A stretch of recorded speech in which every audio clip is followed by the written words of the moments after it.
children. Hope all of us are excited to begin this new session. Now the first topic that we will study today is reproduction in plants. And the things we will learn are ways of reproduction in plants, dispersal of seeds and cultivation of crops. Now there are different varieties of plants found on the earth. Some bear flowers and are called flowering plants like rose and jasmine. Some do not bear flowers and are called non-flowering plants like pine and fern. All flowering and non-flowering plants need to reproduce to make more of their own kind. तो जितने भी अलग अलग variety के plants हैं हमारे इर्द गिर्द, उनमें से कुछ ऐसे हैं जो फ्लावरिंग प्लांट्स हैं जिनमें फ्लावर्स खिलते हैं, और कुछ ऐसे हैं जो कि नॉन फ्लावरिंग प्लांट्स हैं क्योंकि उनमें फ्लावर्स नहीं उगते। अब जितने भी फ्लावरिंग या नॉन फ्लावरिंग प्लांट्स हैं सबको ज़रूरत है रिप्रोडक्शन की ताकि वो अपने ही तरह के और प्लांट्स बना सकें। Think what would happen if plants do not reproduce? Now let us look at ways of reproduction in plants. Now living organisms produce their own kind through a process called reproduction. Plants also increase in number through the process of reproduction. Different plants reproduce in different ways. Most of the flowering plants produce seeds. Some plants also reproduce through their stems, leaves and roots. तो जितने भी living organisms हैं सब में reproduction होती है ताकि वो अपने ही तरह के और अपने स्पीशीज़ में प्रोड्यूस कर सकें। प्लांट्स के अलग अलग तरीके होते हैं रिप्रोडक्शन के। जो फ्लावरिंग प्लांट्स हैं वो सीड्स प्रोड्यूस करते हैं और इन सीड से फिर न्यू प्लांट्स ग्रो करते हैं, लेकिन बड़े सारे प्लांट्स ऐसे भी हैं जो अपने स्टेम, लीव्स या रूट्स के थ्रू रिप्रोड्यूस करते हैं। Let us now look at reproduction through seeds. Now when a seed gets the right amount of air, water, soil and sunlight, it grows into a plant. Fruits have seeds inside them. When a fruit dries up, the seeds inside it can be used to grow new plants of the same kind. तो जो fruits हैं उनके अंदर seeds होते हैं। अगर इन seeds को सही अमाउंट में एयर, वाटर, सॉइल और सनलाइट मिले तो ये एक न्यू प्लांट में डेवलप होते हैं। Take one bean seed, soak it into water for a few hours. Remove the outer covering of the seed coat which protects the baby plant. Break open the seed into two equal parts called cotyledons or seed leaves. These store food for the baby plant. Between the two cotyledons lies the embryo or the baby plant. अगर आप किसी seed का बाहर का छिलका निकालेंगे तो आपको दो लीफ की तरह से सीड कोट नज़र आएंगे। इस सीड कोट के अंदर एक छोटा सा एम्ब्रियो या फिर बेबी प्लांट होता है। ये जो सीड कोट है जिसको कि हम सीड लीव्स या फिर कॉटिलेडन्स कहते हैं, इनके अंदर फूड स्टोर्ड होता है ताकि जो एम्ब्रियो है वो जब भी बेबी प्लांट में ग्रो करे उसको एनर्जी और फूड मिले। Now let us look eight germination. The process by which a seed grows into a seedling or a baby plant is called germination. तो जो सीड है उसके अंदर का जो सीडलिंग या बेबी प्लांट है जब वो पूरे प्लांट में ग्रो करता है, इस प्रोसेस को जर्मिनेशन कहा जाता है। A germinating seed needs air to breathe. It absorbs water through a minute hole that softens the seed coat. अब सीड के अंदर एक छोटा सा होल होता है जहाँ से वो पानी को अब्जॉर्ब करता है और जो इसका सीड कोट है वो थोड़ा सा फिर सॉफ्ट हो जाता है। Now water mixes with the food stored in the seed leaves to make food available to the baby plant. अब ये जो सीड लीव्स या कॉटिलेडन्स हैं इनके अंदर जो खाना स्टोर्ड होता है उसके साथ ये पानी मिक्स होता है और ये खाना जो है फिर उस बेबी प्लांट को मिलता है। Sunlight gives the much needed warmth to help the seed grow into a new plant. So a new plant needs air, water and sunlight for germination. Many seeds do not get enough sunlight, water and air to grow. Some seeds are also eaten by birds, insects and other animals. So plants therefore produce many seeds so that at least a few of them survive and germinate into new plants. जितने भी plants हैं जो seeds develop करते हैं वो बहुत सारे seeds develop करते हैं क्योंकि एक सीड को सनलाइट, पानी, हवा, सॉइल सब चीज़ें चाहिए प्रॉपरली जर्मिनेट करने के लिए, नए प्लांट में ग्रो करने के लिए।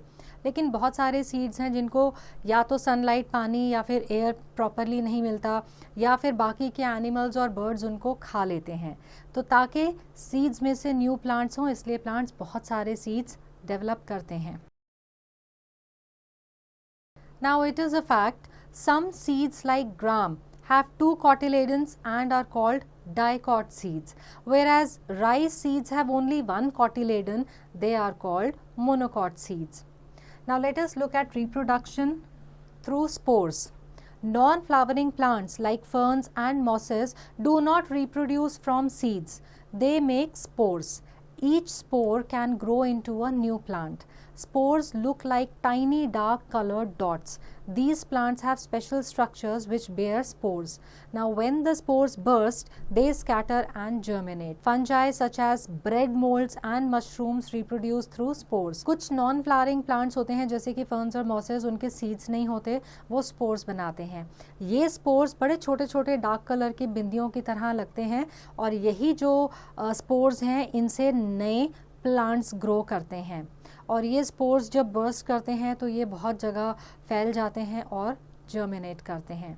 Now let us look at reproduction by body parts. So first we will look at the roots.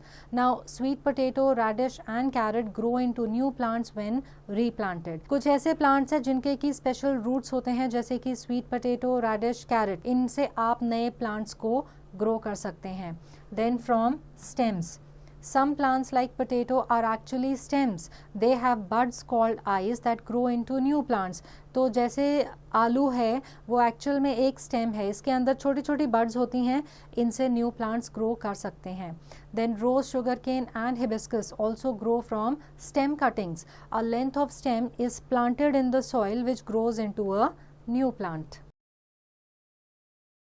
Then some plants grow through leaves. Now some leaves grow new plants from their edges. The new plants have their own leaves and roots. Now plants like Bryophyllum bear small seedlings on their leaves. These can be removed from the leaf and planted in the soil to get into a new plant. तो कई पत्तियां ऐसी होती हैं जिनके edges पर ही छोटे छोटे से प्लांट्स ग्रो करते हैं, इनको जब आप सॉइल में प्लांट करते हैं तो इनसे न्यू प्लांट ग्रो करते हैं। Now let us look at dispersal of seeds. The process by which seeds and fruits are scattered away from the parent plant is called dispersal of seeds. Plants cannot move from one place to another, but if too many seeds are planted at the same place, they would not be able to germinate or grow properly. Therefore, dispersal of seeds is necessary for the healthy growth and survival of plants. Fruits के जो seeds हैं वो parent plant से काफ़ी दूर दूर तक पहुंच जाते हैं, डिस्पर्स होते हैं, क्योंकि अगर वो एक ही जगह पे आप ग्रो करने की कोशिश करेंगे तो वो प्रॉपरली ग्रो नहीं कर पाएंगे क्योंकि उनको प्रॉपर नरिशमेंट नहीं मिलेगी। इसलिए डिस्पर्सल जो है वो बहुत ज़रूरी है ताकि जो प्लांट है वो सर्वाइव कर सके और उसकी हेल्दी ग्रोथ हो सके।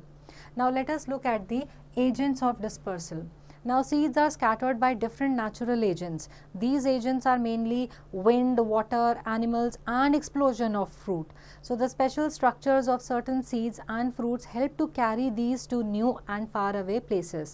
So let us first look at the dispersal by wind. Light seeds are easily carried away by the wind only to be dropped down at some other distant place where they can germinate. Seeds of cotton, hiptag, dandelion and mandar have fine hair or wings that help them to get carried away by the wind. तो कुछ ऐसे seeds होते हैं जो बहुत ही हल्के होते हैं, उनके या तो बड़े फाइन से हेयर होते हैं या विंग्स होते हैं जिसकी वजह से वो हवा से बड़ी दूर दूर तक पहुंच जाते हैं और फिर वहाँ पे ग्रो करते हैं. Then let us look at dispersal by water. The seeds of plants that grow in or near water bodies are generally dispersed by water. So water transports such seeds from one place to another. Lotus fruit is spongy and the coconut has a fibrous outer covering to make these easily float on water. These are taken to far off places by waves. तो वो पौधे जो पानी में या पानी के नज़दीक ग्रो करते हैं उनके सीड्स ऐसे होते हैं कि वो एक जगह से दूसरी जगह पानी में बह के इजीली पहुंच सकते हैं, जैसे कि लोटस फ्रूट या फिर coconut. Now let us look at dispersal by animals. Human beings, animals and birds eat fruits and throw away the seeds on the ground where they germinate. Some seeds like xanthium have hooks or spikes that stick to the hairy skin of animals and our clothes. They are carried away to different places. Some fruits like tomatoes, guavas, berries have small and edible seeds. These seeds remain undigested after being eaten and come out of the body. Such seeds also get dispersed to distant places. तो जितने भी जानवर, animals, birds हैं, ये fruits खाते हैं और दूर दूर जगहों पे इनके बीज फेंक देते हैं जहाँ पे ये जर्मिनेट करते हैं, ग्रो करते हैं. कुछ सीड्स ऐसे भी होते हैं जिनके ऊपर छोटे छोटे हुक्स या स्पाइक्स लगे होते हैं जो कि किसी जानवर की स्किन के साथ लग जाते हैं या हमारे कपड़ों के साथ लग के किसी दूर जगह पे पहुँच जाते हैं और वहाँ पे फिर उनको जब सूटेबल कंडीशंस मिलती हैं तो वो ग्रो करते हैं. फिर कुछ ऐसे भी फल हैं जिनके सीड्स हम खाते हैं तो वो हमारी बॉडी या जानवरों की बॉडी उन सीड्स को डाइजेस्ट नहीं करती और वो एज इट इज़ बॉडी से बाहर आ जाते हैं और फिर कहीं उनको अगर प्रॉपर प्लेस मिले तो वो जर्मिनेट करते हैं. Now let us look at dispersal by explosion of fruit. The fruits of some plants like peas, geranium, poppy, gorspot and balsam burst when ripe. तो कुछ ऐसे पौधे हैं जिनके जो फ्रूट्स हैं वो जब राइप होते हैं, पक जाते हैं तो वो बर्स्ट करते हैं. So the force of the explosion helps to scatter the seeds in all directions. तो वो जब बर्स्ट करते हैं तो इतने फोर्सफुली होते हैं बर्स्ट की उनके जो सीड्स हैं वो दूर दूर तक बिखर जाते हैं. Now let us look at cultivation of crops. Plants that are grown in a large area to provide food and other substances are called crops. The process of growing crops is called cultivation. जब आप किसी किस्म के पौधों को इतने ज़्यादा number में ग्रो करते हैं कि आपको खाना या उनसे कोई और चीज़ मिल सके, उन प्लांट्स को क्रॉप्स कहा जाता है और इस प्रोसेस को कल्टीवेशन कहते हैं. In India, we have two crop seasons. The summer crops are called Kharif crop and the winter crops are called Rabi crops. Rice, jowar, bajra, jute, peanut, maize and pulses are Kharif crops. Some vegetables and fruits like onion, pumpkin, tomato, gourd, mango, lychee, melon and plum are also grown during summers. Now it is a fact, crops are of different types. Food crops like wheat, fiber crops like cotton and oil producing crops like mustard. Then wheat, barley, gram, peas and mustard are Rabi crops. Some fruits and vegetables like apple, banana, orange, spinach, radish, peas and cauliflower are also grown during winters. Now there are different stages for cultivating crops and these are, if you look at these images, first of all plowing the soil. जिसे हम जोतना, हल जोतना कहते हैं ताकि soil में थोड़े ऐसे गड्ढे कर सकें कि सॉइल थोड़ी सी अप टर्न कर सकें. This is the first step. Then is sowing the seeds. उसके बाद आप सीड सो करते हैं. Then adding fertiliser and manure. Fertilisers और मैन्योर को ऐड करते हैं. Then you need proper irrigation. इनको पानी चाहिए. Then spraying pesticides and insecticides ताकि आप अपने पौधों को कीड़ों वगैरह से बचा के रख सकें. फिर जब ये ग्रो कर जाते हैं, मैच्योर हो जाते हैं, then harvesting the crops. Now what is a healthy yield? Crops produce a better yield if they get proper care and attention. So here are some important ways to take care of crops and to enhance their quality.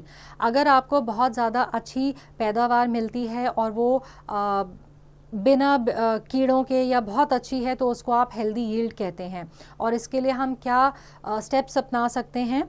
The crops should be selected according to the particular type of soil in an area. For example, rice cannot grow in sandy soil as it needs a wet clayey soil. तो किस crop को किस तरह की मिट्टी चाहिए वो आप ढंग से देखें. Then sufficient quantities of manure and the right type of fertilizers should be added regularly to the soil to keep it fertile. Then good quality seeds should be selected for sowing. Proper irrigation facilities should be available in the field. Crops should be protected from birds, insects and pests by spraying insecticides and pesticides. Unwanted plants or weeds must be removed regularly. Grains should be stored in airtight containers after harvesting. This will prevent them from getting spoiled due to moisture and from rodents and birds as well. तो अच्छी quality के seeds लें, proper irrigation facilities होनी चाहिए, फिर insecticide pesticides वगैरह का use करके आप उनको बर्ड्स इंसेक्ट्स वगैरह से बचा सकते हैं. फिर जो अनवांटेड प्लांट्स या वीड्स होते हैं उनको आप रिमूव करें, और जो आपकी यील्ड आई है, जो ग्रेन्स आपने हार्वेस्ट करे हैं, उनको प्रॉपर तरीके से स्टोर करें ताकि वो ख़राब ना हो. Now let us take a quick recap. Most of the flowering plants produce seeds. The process by which a seed grows into a seedling or a baby plant is called germination. The process by which seeds and fruits are scattered away from the parent plant is called dispersal of seeds. The process of growing crops is called cultivation. Rice, jowar, bajra, jute, peanuts, maize and pulses are kharif crops. Then wheat, barley, gram, peas and mustard are rabi crops. So I hope that this chapter is clear to all, and answering questions based on this chapter will now be easy.